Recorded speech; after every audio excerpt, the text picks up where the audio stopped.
Hola, ¿qué tal? Bienvenidos a un viaje a través del tiempo y el territorio para conocer las increíbles culturas de los pueblos que habitaron América del Norte.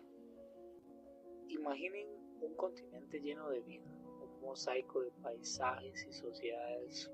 Mucho antes de la llegada de los europeos, este vasto territorio ya estaba poblado por cientos de nacionales, desde las heladas costas del Ártico hasta los áridos desiertos del sur. Estos pueblos no eran todos iguales. Cada uno desarrolló formas únicas y complejas de vivir, de organizarse y de entender el universo. En este video vamos a explorar las características de algunos de estos pueblos emblemáticos, como los Inuit, como los Cheyenne, los Sioux, los Apache, los Cherokee. Nos detendremos a conocer la fascinante vida ceremonial de los Kwakiutl, el sorprendente poder de las mujeres iroquesas, la organización de los Blackfeet en las praderas y la increíble agricultura de los Hopis. Veremos cómo su historia fue impactada por la llegada de los colonizadores y cómo la creación de países como Estados Unidos y Canadá cambió sus vidas para siempre. Pero más allá del conflicto, descubriremos la increíble resiliencia y la riqueza de estas culturas que siguen vivas hoy. Así que empecemos este recorrido por los ecos de un continente. La historia de los pueblos originarios de Norteamérica dio un giro dramático con la llegada de los europeos durante los siglos XVII y XVIII. Potencias como Inglaterra y Francia lucharon por el control del territorio. Tras la Guerra de los 7 Años, el dominio británico se consolidó, pero esto solo fue el comienzo de nuevos conflictos. Con la independencia de Estados Unidos en 1783 comenzó una era de expansión hacia el oeste que redefinió el mapa del continente. Para las naciones indígenas esto significó una presión sin precedentes sobre sus tierras y su forma de vida. La principal política para manejar a los pueblos nativos fue el sistema de reservas. Este sistema fue devastador. A pueblos que estaban acostumbrados a moverse libremente en enormes territorios, siguiendo a los animales o a los ciclos de las estaciones, se les encerró en parcelas de tierra pequeñas y a menudo poco fértiles. El objetivo era claro: terminar con su estilo de vida nómada, transformarlos en agricultores sedentarios y asimilarlos a la cultura occidental a través de la cristianización. Pero la presión no terminó ahí. Una ley llamada la Ley Davis de 1887 buscó destruir la base de su organización social, la tierra comunal. Esta ley dividió las tierras de las reservas en lotes individuales para cada familia, y todo el terreno que sobraba fue vendido a colonos no indígenas. Esto no solo le hizo perder millones de hectáreas, sino que atacó el corazón de su identidad colectiva. Finalmente, una de las herramientas más crueles de asimilación fue la escolarización forzada. Miles de niños indígenas fueron arrancados de sus familias y enviados a internados, a menudo a cientos de kilómetros de sus hogares. Allí se les prohibía hablar su lengua, practicar sus religiones y se les castigaba severamente por mantener cualquier rasgo de su cultura. Esto creó una profunda herida y una ruptura generacional que las comunidades indígenas todavía están tratando de sanar hoy en día. Viajemos ahora a la costa del Pacífico, a los bosques lluviosos del noroeste. Allí vivían los Kwakiutl, un pueblo cuyo arte y ceremonia se encuentra entre las más espectaculares del mundo. Su cosmología, es decir, su forma de ver el universo, era muy compleja. Creían en un mundo con varios niveles, incluyendo el mundo de los mortales y el de los espíritus. Sus mitos de origen cuentan que sus primeros antepasados podían transformarse de animales a humanos y por eso las máscaras de animales como el lobo, el cuervo o la ballena eran tan importantes. Estas representaciones no eran solo arte, eran la herencia sagrada de sus linajes, llamados Numain. Su vida ceremonial era muy intensa, especialmente en invierno durante la ceremonia Texca. Creían que en esa época los espíritus regresaban a los bosques y los chamanes y danzantes enmascarados interactuaban con ellos para reafirmar el poder y el prestigio de sus familias. Pero la ceremonia que realmente define a los Waki-Ute es el Polak. La palabra significa dar, pero esta fiesta era mucho más que un simple acto de generosidad. Era un evento social, político y económico fundamental para ganar y mantener el estatus. Se celebraban momentos clave de la vida, un nacimiento, un matrimonio o para honrar a un difunto. Imaginen esto. Un jefe poderoso invita a sus rivales y a cientos de personas a una fiesta que podía durar semanas. Durante la fiesta repartía una cantidad increíble de regalos, mantas tejidas, canoas, pieles, aceites de pescado y unos objetos de cobre muy valiosos que funcionaban casi como dinero. A veces, para demostrar su inmenso poder y su desprecio por las posesiones materiales, llegaban a quemar sus bienes o a arrojarlos al mar. ¿Quién recibía los regalos? Quedaba socialmente obligado a devolver el favor con un polak aún más grande en el futuro. Si no podían hacerlo, su familia y él quedaban humillados y perdían su estatus. Era una especie de guerra de propiedad, una competencia de prestigio, donde se luchaba con riqueza en lugar de armas. Esta práctica era tan central en su cultura que el gobierno canadiense la prohibió en 1885, considerándola un derroche inútil y contrario a los valores civilizados, una clara muestra del choque de culturas. Ahora nos vamos al lugar más frío del planeta, el Ártico, para conocer a los Inuit, un pueblo que nos enseña lo que significa la verdadera adaptación. Su hogar viven en las costas heladas de Alaska, Canadá y Groenlandia, en un mundo de hielo, nieve y temperaturas extremas, con inviernos largos y oscuros y veranos muy cortos. Su modo de vida era un pueblo nómada cuya vida estaba marcada por las estaciones. Esta dualidad es lo que el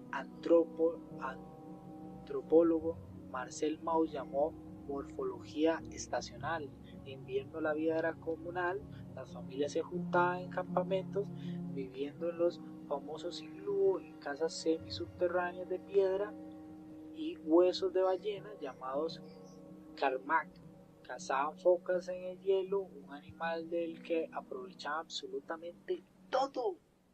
En verano, con el deshielo, la vida se volvía más individual, las familias se dispersaban en grupos más pequeños, vivían en tierras de pieles llamadas tupik y se dedicaban a cazar caribúes y a pescar en los ríos. Para moverse contaban con dos herramientas geniales: el trineo, tirado por perros para el hielo, y el kayak, un bote ligero y rápido para el mar.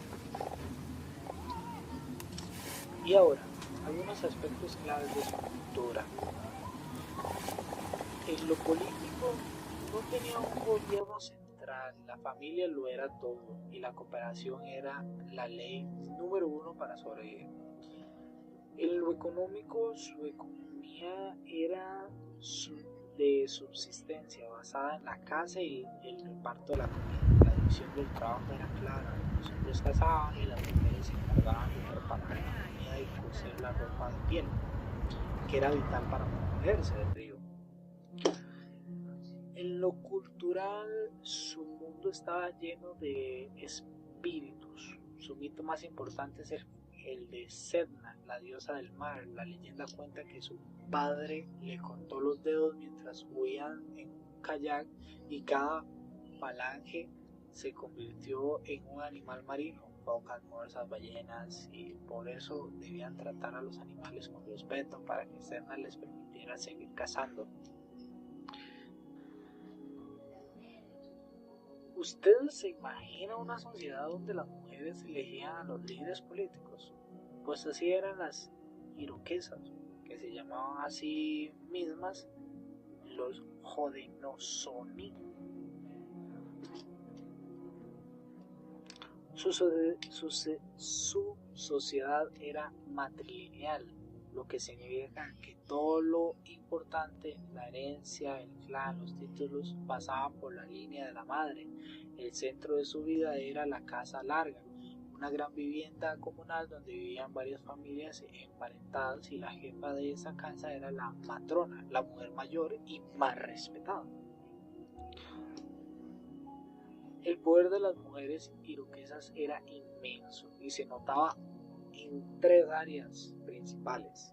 En la economía, ellas controlaban la comida, eran las principales agricultoras, las dueñas de los campos donde cultivaban el maíz, el frijol y la calabaza, conocidas como las Tres Hermanas.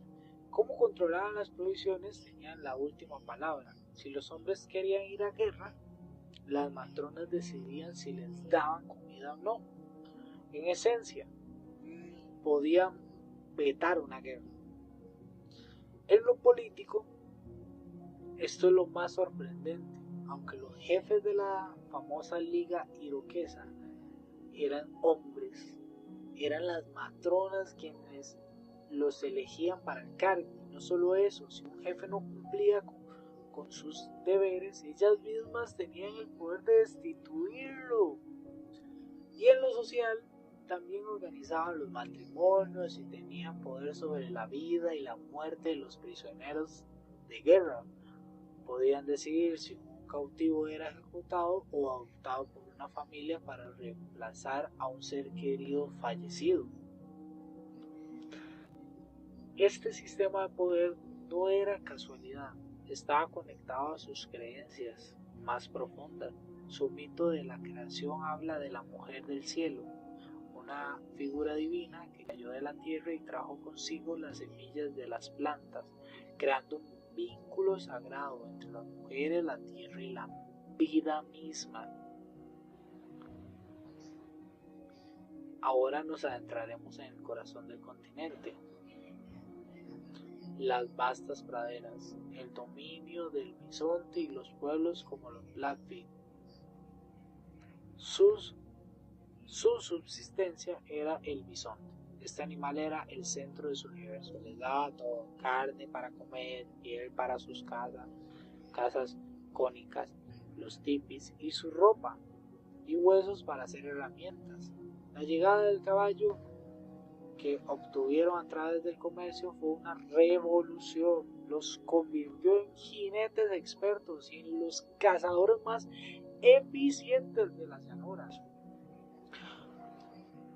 Su organización social se movía al ritmo de las manadas. En verano, cuando los bisontes se juntaban, las bandas se reunían en grandes campamentos. Eran un tiempo de abundancia, de caza comunal y de su ceremonia más importante, la danza del sol. Este era un ritual de varios días para renovar el mundo, que incluía danzas, sacrificios personales para buscar visiones espirituales. Y en invierno, cuando los bisontes se dispersaban, ellos también se dividían en grupos más pequeños. La cultura guerrera era muy importante. El honor y el estatus se ganaban en la batalla. Una de las hazañas más valientes era el contar golpe o counting code, que consistía en tocar a un enemigo en combate sin matarlo, lo que se consideraba un acto de gran coraje. La transmisión cultural era vital. El conocimiento pasaba de ancianos a jóvenes a través de historias y enseñanzas, pero este sistema se rompió trágicamente en el siglo XIX. La matanza masiva de bisontes impulsada por los colonos destruyó su economía. La vida en las reservas y los internados escolares hicieron el resto, creando una brecha entre las generaciones enorme. Hoy las comunidades de las praderas están en un proceso de revitalización, recuperando su lengua y las enseñanzas de sus mayores, demostrando que su espíritu guerrero y su cultura siguen vivos. Nuestro viaje termina en el sudoeste, en las mesetas del Arizona, hogar de los Hopis, un pueblo que nos enseña sobre la paciencia y la perseverancia absoluta. El lugar donde viven es un semidesierto, un paisaje de cañones y altiplanos donde llueve muy poco. A pesar de esto, son agricultores extraordinarios. Su forma de subsistencia se basa en la agricultura de secano, una técnica increíble justificada para cultivar en el desierto aprovechando al máximo la poca agua disponible. Su cultivo más importante, el centro de su vida y de su religión, es el maíz. Han desarrollado variedades especiales como el maíz azul, que puede sobrevivir en condiciones extremas.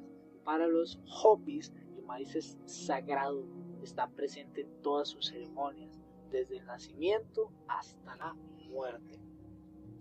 Sus pueblos están construidos en la cima de las mesetas, una estrategia defensiva que ha mantenido por siglos. En el centro de sus aldeas se encuentran las kivas, unas cámaras ceremoniales subterráneas que representan el lugar por donde sus ancestros emergieron a este mundo. La organización de los Hopis es también matrilineal y matrilocal, lo que significa que las mujeres son dueñas de las casas y las tierras y los hombres se mudan a la casa de su esposa al casarse. La increíble capacidad de los Hopis para cultivar y prosperar en el desierto les ha permitido vivir en un lugar por más de 1000 años, una prueba de profunda sabiduría y su conexión con la tierra.